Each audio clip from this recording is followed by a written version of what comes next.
से तो बिहार के मुख्यमंत्री नीतीश कुमार के बेटे निशांत कुमार के सक्रिय राजनीति में आने की अटकलें एक बार फिर तेज हो गई हैं। पटना में सरस्वती पूजा के दौरान सीएम नीतीश कुमार निशांत कुमार की मौजूदगी ने राजनीतिक गलियारों में सुगबुगाहट बढ़ा दी है। माहौल भले ही पूजा पाठ का था, लेकिन यहां से निकला संकेत पूरी तरह सियासी था। ऊपर से ललन सिंह के अनुरोध ने इस मुद्दे को और भी हवा दे दी है। जेडीयू की आईटी सेल की ओर से आयोजित सरस्वती पूजा में नीतीश कुमार और उनके बेटे निशांत कुमार पहुंचे। दोनों की टाइमिंग अलग अलग थी। निशांत पहले पहुंचे थे और नीतीश कुमार बाद में, लेकिन जेडीयू के वरिष्ठ नेता और केंद्रीय मंत्री ललन सिंह ने अपने बयान से नई सियासी बहस छेड़ दी। उन्होंने निशांत की ओर इशारा करते हुए नीतीश कुमार से कहा कि अब इन्हें राजनीति में आ जाना चाहिए। इस पर नीतीश कुमार मुस्कुराते रहे और कोई जवाब नहीं दिया।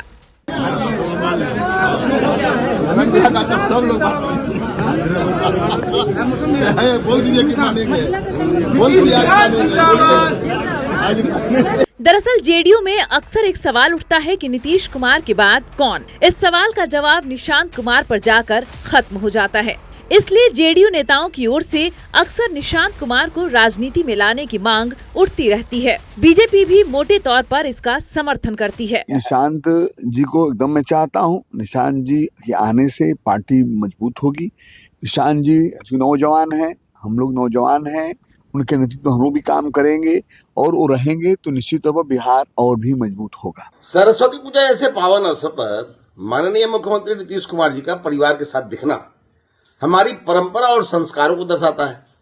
निशांत कुमार युवा हैं, शिक्षित हैं और उनमें क्षमता है।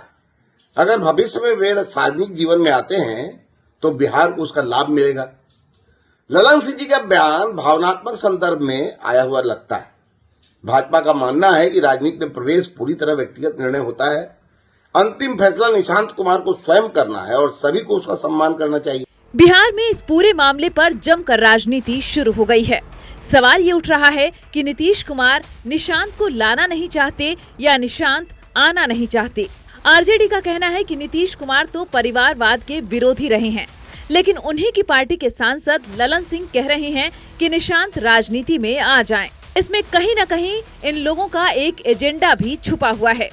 वहीं कांग्रेस का आरोप है कि ललन सिंह निशांत को 2 करोड़ रुपए का घर गिफ्ट देकर केंद्र में मंत्री बने हैं। कुछ और फायदा उठाना होगा, इसलिए वो निशांत को पार्टी में लाने की कोशिश कर रहे हैं।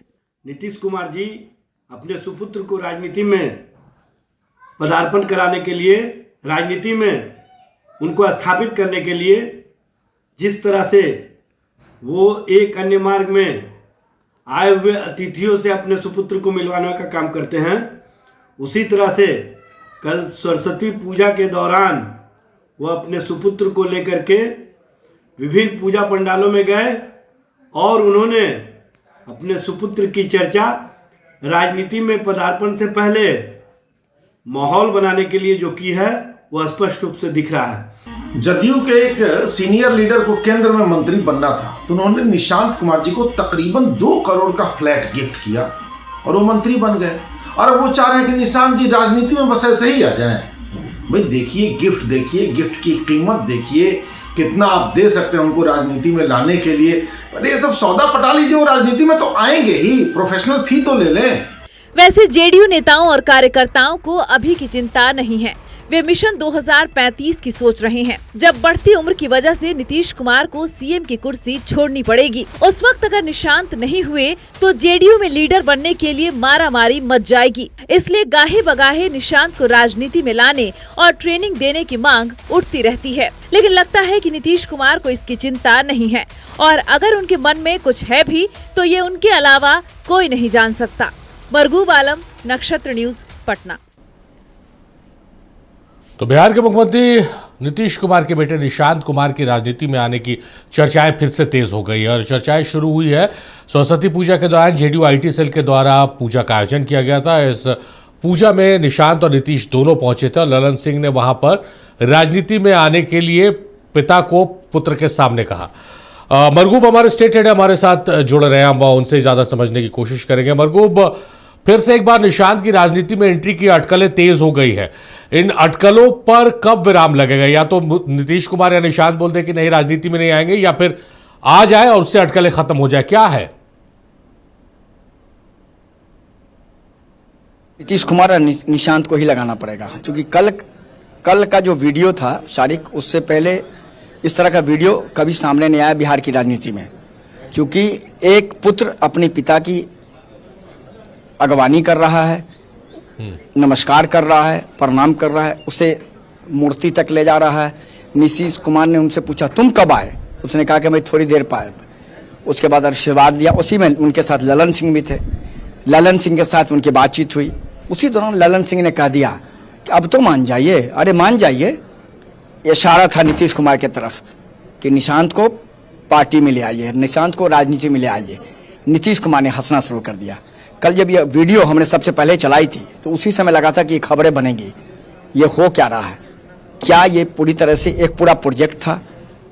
क्योंकि इस तरह की वीडियो पहले कभी नहीं आई कि जब निशांत जिस कार्यक्रम में हो वहां उनके पिता नीतीश कुमार भी पहुंच जाए और इतना क्लोजली दोनों आदमी का एक इंटरेक्ट हो। और उसमें ललन सिंह का यह कहना कि ले आइए, मान जाइए, मान जाइए, तो एक बड़ा वीडियो था और इस पर अब जमकर राजनीति हो रही है। जेडीयू के प्रत्येक नेता का कहना है कि निशांत को राजनीति में आ जाना चाहिए, लेकिन वो एक क्लॉज लगा रहे हैं कि निशांत और नीतीश दोनों को फैसला लेना पड़ेगा। जबकि कांग्रेस ये कह रही है कि ये तो गिफ्ट के मामला है, आगे आगे देखिए क्या होगा। आना तो है, अब ललन सिंह तय कर रहे हैं तो बड़ी बात है। राजद का कहना है कि विरासत को आगे बढ़ाना है, तब निशांत को लाना पड़ेगा। लेकिन राजद यह भी कह रही है कि परिवारवाद के घोर विरोधी नीतीश कुमार रहे हैं, अब क्या करेंगे नीतीश कुमार? लेकिन बीजेपी बीच का रास्ता अपना रही है। बीजेपी का कहना है कि यह फैसला उन्हीं को लेना है। लेकिन देखिए शारिक, आपने बिल्कुल सही सवाल पूछा, इसका एंड कब होगा? इसका एंड कब होगा? एंड उसी दिन होगा जिस दिन नीतीश कुमार या निशांत दोनों में से कोई क्लियर करेंगे कि हम राजनीति में आ रहे हैं या नहीं आ रहे हैं। चूंकि ये कयास बाजार का दौर है। अच्छा, कयास क्या लगातार कब लग तक रहे ये हैं। संभव कई है? बार क्योंकि हमने आपसे निशांत में कुमार कहा। जिस तरह से सक्रिय दिख रहे हैं, नजर आ रहे हैं, बहुत स्पष्ट है उनके साथ तरफ से तो मैसेज स्पष्ट है कि वो आना चाहते हैं। नीतीश कुमार क्यों सिर्फ परिवारवाद का आरोप लगेगा, इसे देखकर ये जस्टिफाइड नहीं हो पा रहा मरगू कि सिर्फ आरोप लगेगा। बहुत आरोप लग रहे हैं नीतीश कुमार पर विपक्ष द्वारा, लेकिन नीतीश कुमार उन सब आरोपों की परवाह नहीं करते हैं। तो क्या लग रहा है कि नीतीश कुमार किस वजह से रुके हुए हैं, कब तक रुके हुए हैं? हमें लग रहा है समय का तकाजा है, समय का तकाजा देखिए। और अगर बिहार में आगे कोई पॉलिटिकल डेवलपमेंट हुआ तो लग रहा है उसी दौरान निशांत का प्रवेश बिहार की राजनीति में हो जाएगा। उसी का इंतजार नीतीश कुमार भी कर रहे हैं। चूंकि जेडीयू का जो एक बड़ा थिंक टैंक है वो जी तोड़ कोशिश कर रहा है कि निशांत जितना जल्दी हो आ जाए और पार्टी की कमान संभाल ले। लेकिन दूसरा जो थिंक टैंक है उसमें से कुछ लोग चाहते हैं कि निशांत राजनीति में नहीं आए। देखिए, दांत दिखाने के कुछ और होते हैं, खाने के कुछ और होते हैं। एक हम लोग मुहावरा बोलते हैं ना, वही मामला जेडीयू में है।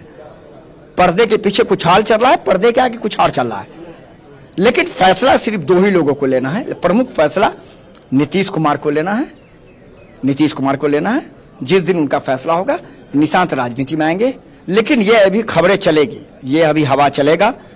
लेकिन हमें लग रहा है कि जब कोई पॉलिटिकल वैसा डेवलपमेंट बिहार में होने लगेगा और संभावना है कि सत्ता के परिवर्तन का, तो उस समय हो सकता है निशांत की एंट्री बिहार की राजनीति में हो जाए और वो पार्टी में आ जाए। हालांकि नीतीश कुमार मीडिया से बात करते नहीं, मीडिया से बात करते तो बहुत कुछ स्पष्ट हो गया रहा था अभी तक। नहीं, ये आपकी बात समझ में आ रही है कि नीतीश कुमार किसी पर्टिकुलर टाइम का इंतजार कर रहे हैं, टाइमिंग का इंतजार कर रहे हैं, उस समय का, उस वक्त का इंतजार कर रहे हैं और उसी वक्त निशांत को लॉन्च किया जाएगा। बहुत शुक्रिया मरगूब आपका तमाम बातचीत, तमाम जानकारियों के लिए।